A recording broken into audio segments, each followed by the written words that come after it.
ഓം ശ്രീ ഗണേശായ നമ. ശ്രീ ഗണേശ ശാരദ ഗുരുഭ്യോ നമ. ഓം സദാശിവസമാരംഭാം ശങ്കരാചാര്യമധ്യമാം അസ്മദാചാര്യപര്യന്താം വന്ദേ ഗുരുപരമ്പരാം.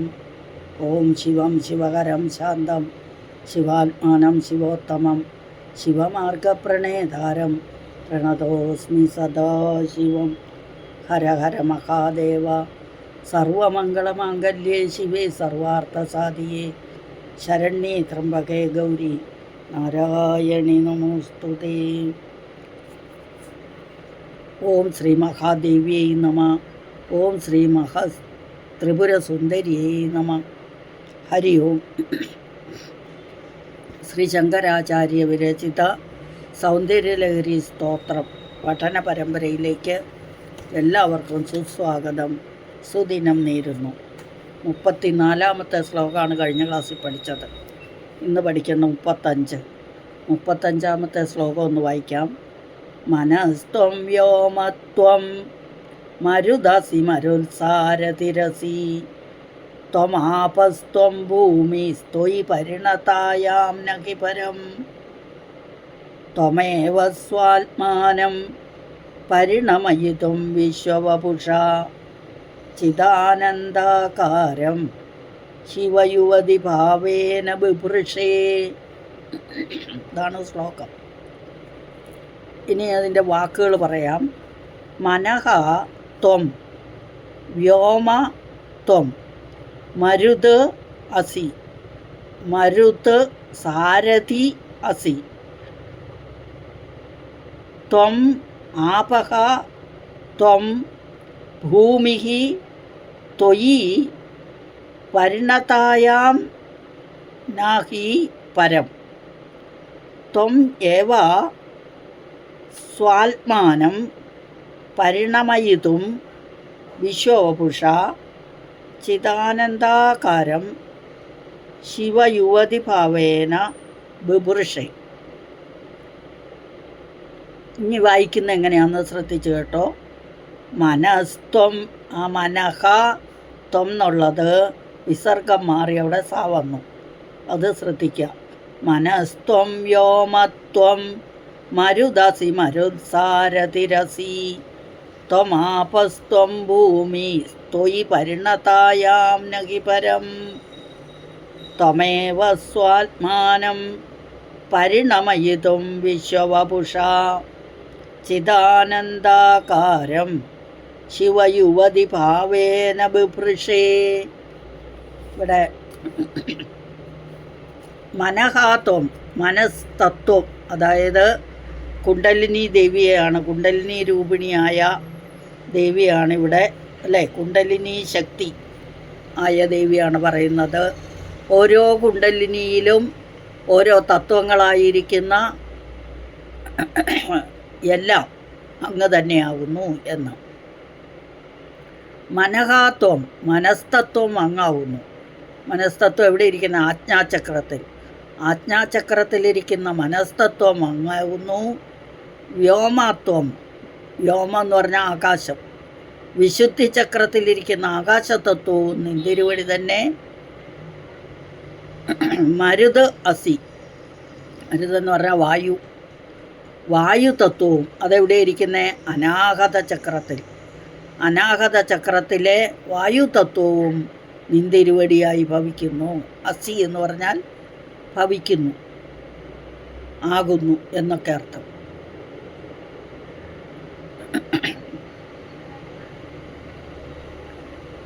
അപ്പം മരുത് സാരഥി അസി, സ്വാധിഷ്ഠാന ചക്രത്തിലുള്ള മരുത്സാരഥി എന്ന് പറഞ്ഞ അഗ്നിതത്വം അതങ്ങ് തന്നെയാകുന്നു. ത്വം ആപഹ, അങ്ങ് തന്നെയാണ്. ആപഹ, ആപഹ എന്ന് പറഞ്ഞാൽ ജലതത്വം.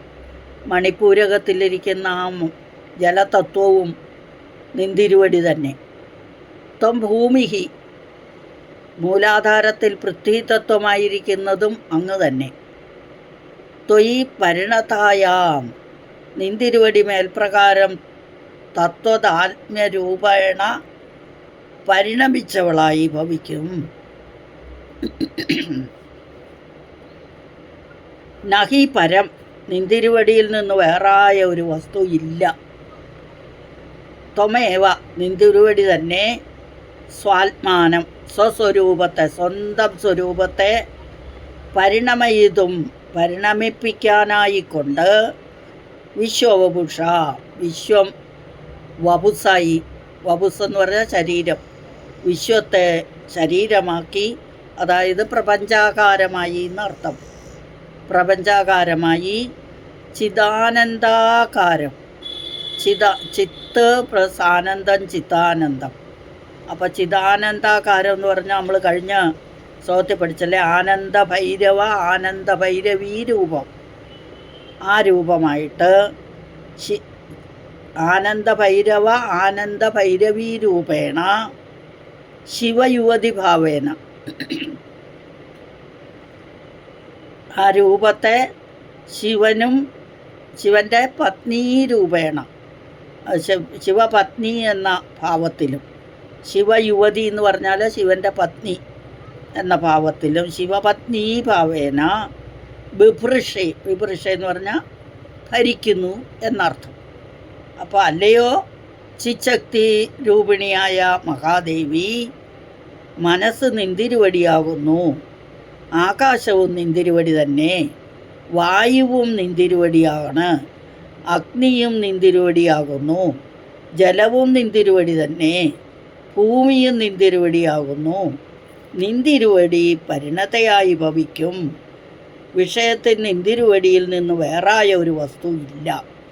നിന്തിരുവടി തന്നെ സ്വസ്വരൂപത്തെ പ്രപഞ്ചാകാരമായി പരിണമിപ്പിക്കാനായിക്കൊണ്ട് പരമശിവൻ്റെയും പരാഭട്ടാരികയുടെയും രൂപത്തെ ധരിക്കുന്നു.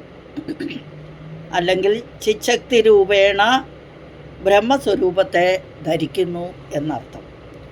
അപ്പം ഇതൊന്നും കൂടി വിശദീകരിച്ച് പറയുവാണെങ്കിൽ, അല്ലയോ കുണ്ടലിനി ശക്തിരൂപിണിയായ ദേവി, നിന്തിരുവടി ആജ്ഞാചക്രത്തിലുള്ള മനസ്തത്വമായും വിശുദ്ധി ചക്രത്തിലുള്ള ആകാശതത്വമായും അനാഹതത്തിലുള്ള സംവിൽ ചക്രത്തിലുള്ള, അനാഹതം എന്ന ചക്രത്തെയാണ് സംവിൽ ചക്രം എന്ന് പറഞ്ഞത്, അതിലുള്ള വായുതത്വമായും സ്വാധിഷ്ഠാന ചക്രത്തിലുള്ള അഗ്നിതത്വമായും മണിപ്പൂരക ചക്രത്തിലുള്ള ജലതത്വമായും മൂലാധാര ചക്രത്തിലുള്ള ഭൂമി തത്വമായും പരിണമിച്ച് കാര്യരൂപമായ പ്രപഞ്ചത്തിൻ്റെ സ്വരൂപത്തെ അവലംബിക്കുന്നു. അപ്പോൾ അതിന് കാരണരൂപമായ നിന്തിരുവടിയും കാര്യരൂപമായ പ്രപഞ്ചത്തിൽ ഉൾപ്പെട്ടു പോകുന്നു. അതുകൊണ്ട് നിന്തിരുവടിയുടെ പരിണാമ പ്രപഞ്ചത്തിൽ നിന്ന് വേറെ ഒരു വസ്തുവുമില്ല. അല്ലെങ്കിൽ പരിണാമരൂപമായ പ്രപഞ്ചവും കാരണരൂപിയായ നിന്തിരുവടിയിൽ ഉൾപ്പെട്ടു പോകുന്നത് കൊണ്ട് നിന്തിരുവടിയിൽ നിന്ന്, ദേവിയിൽ നിന്ന് വേറായി ഒരു വസ്തുവുമില്ല എന്നർത്ഥം. അപ്പോൾ ദേവി തന്നെ സ്വസ്വരൂപത്തെ പ്രപഞ്ചരൂപമായി പരിണമിപ്പിക്കുന്നതിനായി ബ്രഹ്മസ്വരൂപമായ ശിവതത്വത്തെ സദാശിവ മഹിഷീഭാവേന ഭരിക്കുന്നു. സദാശിവൻ്റെ മഹിഷി എന്ന് പറഞ്ഞ ഭാര്യ, ആ ഭാര്യയായി ഭരിക്കുന്നു. വേദം പറയുവാണേ, പതിശ്ച പത്നീശ്ച അപവദാം എന്ന് പറയും. അതായത് ഇങ്ങനെ പല ഉപനിഷത്തിലും പല ഇതിലും, കൗളമതത്തിൽ മൂലപ്രകൃതി തന്നെ ജഗൽക്കാരണവും ജഗത് രൂപവുമായതുകൊണ്ട് പ്രാധാനാത്മികയായ പരാശക്തിക്ക് ശേഷത്വമില്ലെന്ന് പറയുന്നുണ്ട്. അപ്പോൾ അത് തന്നെയാണ് ഈ പരിണാമ മതം. അതൊക്കെ ഇനി നമ്മൾ മുമ്പോട്ട് ഒത്തിരി നോക്കിയാൽ കുറേ ഉപനിഷത്തും അതും ഇതുമൊക്കെ നോക്കേണ്ടി വരും. നമുക്കിപ്പോൾ അങ്ങനെയൊന്നും ആവശ്യമില്ലല്ലോ, നമ്മൾക്ക് ആ വാക്കുകളുടെ അർത്ഥം മാത്രം അറിഞ്ഞാൽ പോരെ. അപ്പോൾ ഇത് ധാരാളം മതി. അപ്പോൾ ഈ ശ്ലോകം ഒന്നുകൂടെ വായിക്കാം. മനസ്ത്വം വ്യോമത്വം മരുദസി മരുത്സാരതിരസി ത്വമാപസ്ത്വം ഭൂമി സ്ത്വയി പരിണതായാം നഹി പരം ത്വമേവ സ്വാത്മാനം പരിണമയിതും വിശ്വവപുഷ ചിദാനന്ദാകാരം ശിവയുവതി ഭാവേന ബിഭൃഷേ. അല്ലയോ കുണ്ടലിനി ശക്തിരൂപിണിയായ ദേവി, നിന്തിരുവടി ആജ്ഞാചക്രത്തിലുള്ള മനസ്തത്വമായും വിശുദ്ധി ചക്രത്തിലുള്ള ആകാശതത്വമായും അനാഹതമെന്ന സംവിൽ ചക്രത്തിലുള്ള വായുതത്വമായും സ്വാധിഷ്ഠാന ചക്രത്തിലുള്ള അഗ്നിതത്വമായും മണിപ്പൂരക ചക്രത്തിലുള്ള ജലതത്വമായും മൂലാധാര ചക്രത്തിലുള്ള ഭൂമി തത്വമായും പരിണമിച്ച് കാര്യരൂപമായ പ്രപഞ്ചത്തിൻ്റെ സ്വരൂപത്തെ അവലംബിക്കുമ്പോൾ കാരണരൂപമായ നിന്തിരുവടിയും കാര്യരൂപമായ പ്രപഞ്ചത്തിൽ ഉൾപ്പെട്ടു പോകുന്നത് കൊണ്ട് നിന്തിരുവടിയുടെ പരിണാമമായ പ്രപഞ്ചത്തിൽ നിന്ന് വേറെയായി ഒരു വസ്തുവുമില്ല. അല്ലെങ്കിൽ പരിണാമരൂപമായ പ്രപഞ്ചവും കാരണരൂപിയായ നിന്തിരുവടിയിൽ ഉൾപ്പെട്ടു പോകുന്നത് കൊണ്ട് നിന്തിരുവടിയിൽ നിന്ന് വേറായി ഒരു വസ്തുവുമില്ല. നിന്തിരുവടി തന്നെ സ്വസ്വരൂപത്തെ പ്രപഞ്ചരൂപമായി പരിണമിപ്പിക്കുന്നതിനായി ബ്രഹ്മസ്വരൂപമായ ശിവതത്വത്തെ സദാശിവ മഹിഷീഭാവേന, സദാശിവൻ്റെ ഭാര്യ എന്ന ഭാവേന ഭരിക്കുന്നു എന്ന് അർത്ഥം.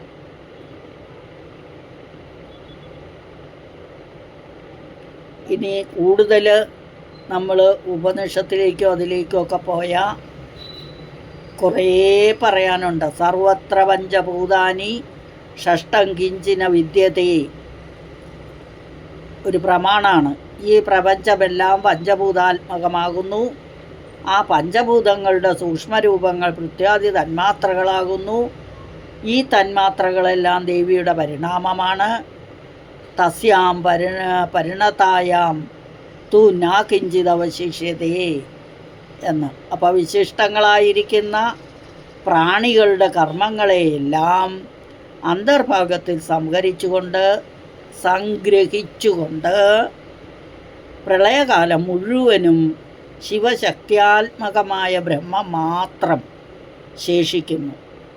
ആ കർമ്മപരിപാകവശാൽ സൃഷ്ടിയാർത്ഥം മുമ്പിൽ അവ്യക്തയാണെങ്കിലും ആദ്യമായ ബ്രഹ്മശക്തി വ്യക്തീഭവിക്കുന്നു. അപ്പോൾ സൃഷ്ടികാലത്തിൽ ആദ്യമായി സൃഷ്ടിക്ക് കാരണഭൂതയായിരിക്കുന്ന ശക്തി ഈ ദേവി തന്നെയാണ്. അപ്പോൾ ഈ ശക്തിക്കും മുമ്പിൽ ബ്രഹ്മമുണ്ട്. എങ്കിലും പ്രളയകാലത്തിൻ്റെ ആദ്യം മുതൽ അവസാനം വരെ സൃഷ്ടിക്ക് സമർത്ഥമായിട്ട് ഭവിക്കുന്നില്ല.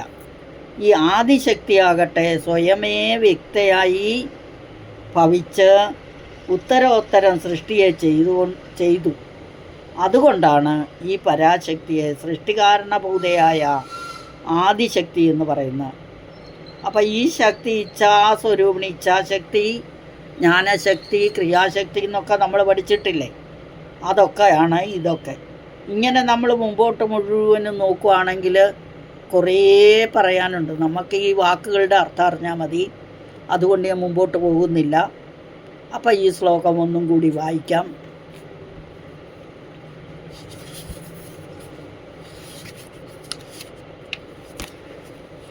മനസ്ത്വം വ്യോമത്വം മരുദസി മരുത്സാരതിരസി ത്വം ആപസ്ത്വം ഭൂമിസ്ത്വയി പരിണതായാം നഹി പരം ത്വമേവ സ്വാത്മാനം പരിണമയിതും വിശ്വവപുഷാ ചിദാനന്ദാകാരം ശിവയുവതി ഭാവേന ബിഭൃഷേ. അല്ലയോ ചിച്ഛക്തിരൂപിണിയായ മഹാദേവി, മനസ്സ് നിന്തിരുവടിയാകുന്നു, ആകാശവും നിന്തിരുവടി തന്നെ, വായുവും നിന്തിരുവടിയാകുന്നു, അഗ്നിയും നിന്തിരുവടിയാകുന്നു, ജലവും നിന്തിരുവടി തന്നെയാകുന്നു. നിന്തിരുവടി പരിണതയായി ഭവിക്കും. വിഷയത്തിൽ നിന്തിരുവടിയിൽ നിന്ന് വേറായ ഒരു വസ്തുവില്ല. നിന്തിരുവടി തന്നെ സ്വസ്വരൂപത്തെ പ്രപഞ്ചാകാരമായി പരിണമിപ്പിക്കാനായിക്കൊണ്ട് പരമശിവൻ്റെയും പരാഭട്ടാരികയുടെയും, അതാ ചിദാനന്ദ രൂപം എന്ന് പറഞ്ഞുകൊണ്ടാണ്, രൂപത്തെ ധരിക്കുന്നു. അല്ലെങ്കിൽ ചിച്ഛക്തി രൂപേണ ബ്രഹ്മസ്വരൂപത്തെ ധരിക്കുന്നു എന്ന് അർത്ഥം. ഇന്ന് ഇത്രയും മതി. അടുത്ത ക്ലാസ്സിൽ വരും വരേക്കും ഹരിയും സകലം ശ്രീദേവി അർപ്പണമസ്തു. അമേ നാരായണ.